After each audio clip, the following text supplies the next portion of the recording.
آج کل کچھ لوگ کہتے ہیں مولانا نہیں میرے ابا شراب پیتے ہیں، میرے ابا ذرا سجے ہوئے نہیں ہیں، میرے ابا نماز نہیں پڑھتے۔ میں کہتا ہوں میرے عزیز، ابا کی عزت اور اماں کی عزت نمازی ہونے کی وجہ سے نہیں ہے، ابا اماں کی عزت نیک ہونے کی وجہ سے نہیں ہے، ماں باپ کی عزت صرف ماں باپ ہونے کی وجہ سے ہے۔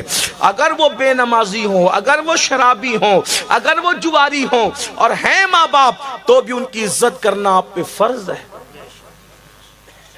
یعنی یہ نہیں کہ نیک ہوں گے تو ہی کرنا پڑے گا، نہیں، بلکہ ماں باپ کتنے بھی برے ہوں اور وہ اولاد کے حق میں دعا کرے تو اللہ ان کی دعا رد نہیں کرتا، اولاد کے حق میں۔ بلکہ ماں باپ کی دعا کا درجہ کیا ہے، حدیث پر غور کریں۔ آقا فرماتے دعا والدہ لولدہ کدعائی لکم، کہ تمہارے باپ کی دعا تمہارے حق میں ایسی ہے جیسے مجھ محمد کی دعا اپنی امتی کے لیے ہوا کرتی ہے۔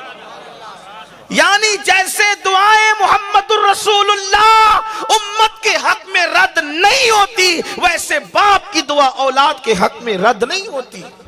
لوگ ادھر ادھر پھرتے رہتے ہیں، لوگ ادھر ادھر پھرتے رہتے ہیں، حضرت دعا کر دو، حضرت دعا، ارے سب کی دعا لو، میں منع نہیں کرتا، لیکن کتنا بھی بڑا آدمی، کتنا بھی نیک متقی کعبے کا گلاف پکڑ کے دعا کرے، وہ اللہ بے نیاز ہے، چاہے تو قبول کرے گا چاہے تو رد کرے گا۔ کسی کی بھی دعا قبول ہوگی یا رد ہوگی، لیکن اللہ کے رسول نے گارنٹی دی ہے، ایک دعا ایسی ہے جو تمہارے حق میں کبھی رد نہیں ہو سکتی، اور وہ تمہارے ماں باپ کی دعا ہے۔ ادھر الفاظ پورے نہیں ہوتے، ادھر اللہ قبول فرما لیتا۔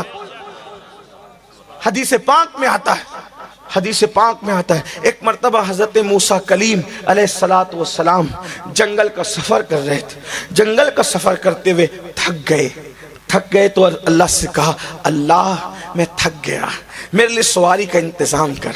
تو ارشاد ہوا موسیٰ تشریف لے جائیں تھوڑا آگے، ایک بندہ ملے گا اس سے یہ بات کہو۔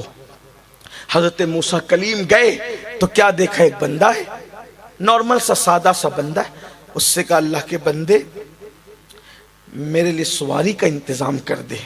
اس نے ہاتھ اٹھائے، عرض کی اللہ بادل زمین پہ بھیج تاکہ تیرے اس بندے کے لیے میں سواری کا انتظام کر سکوں۔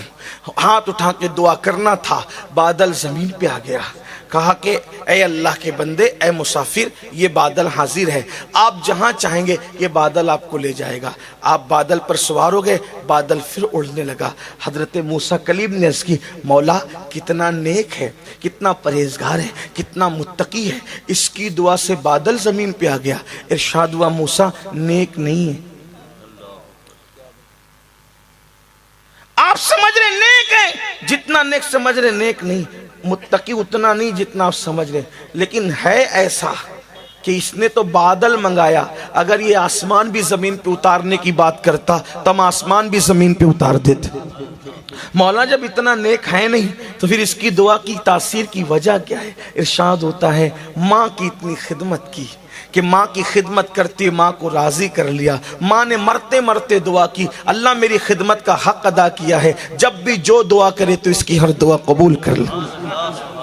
غور فرمائیں کیسے کیسے کو کیا مقام ملتا ہے۔ آج کل کوئی اہمیت نہیں، ماں باپ کی کوئی اہمیت نہیں۔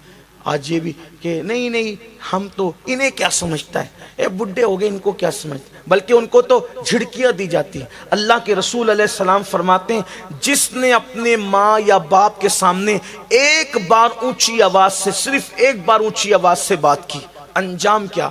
سرکار غریب نواز اپنے ملفوظات میں حدیث بیان کرتے ہیں کہ ایک بندہ آئے گا اللہ کی بارگاہ میں قیامت کے دن، اور اس کے نام اعمال میں پہاڑوں جیسی نیکی ہوگی، پہاڑوں جیسی، شاید ہی کوئی نیکی ہو جو اس نے نہ کی ہو، نیکیاں نیکیاں نیکیاں نیکیاں اور نیکیاں ہی نیکیاں۔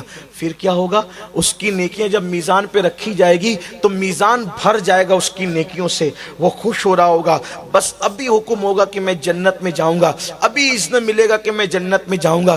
ایسے میں ایک چھوٹا سا کاغذ کا ٹکڑا اس کے گناہوں کے پلڑے میں گرے گا. جب اس کے گناہ کے پلڑے میں چھوٹا سا کاغذ کا ٹکڑا گرے گا تو اس کی ساری نیکی ہلکی ہو جائے گی اور گناہ کا پلڑا بھاری ہو جائے گا, اور حکم ہوگا فرشتوں اس کو منہ کے بل گھسیٹتے ہوئے جہنم میں لے جاؤ. اللہ اکبر. جس وقت وہ یہ سنے گا تو اللہ سے عرض کرے گا مولا تیری شان بڑی نرالی ہے, تیری شان بڑی عظیم ہے مولا, میری پہاڑوں جیسی نیکیاں, میں نے نیکیاں ہی نیکیاں کی, لیکن یہ چھوٹے سے کاغذ کے ٹکڑے میں لکھا کیا تھا جس کی وجہ سے میری ساری زندگی کی نیکی ہلکی ہو گئی. تو ارشاد ہوگا تو نے صرف ایک مرتبہ چلا کر اپنی ماں سے یا اپنے باپ سے بات کی تھی, وہ چلا کر بات کرنے کا گناہ ایک گناہ لکھا ہے جس نے تیری ساری زندگی کی نیکی کو ہلکا کر دیا. آپ سے پوچھتا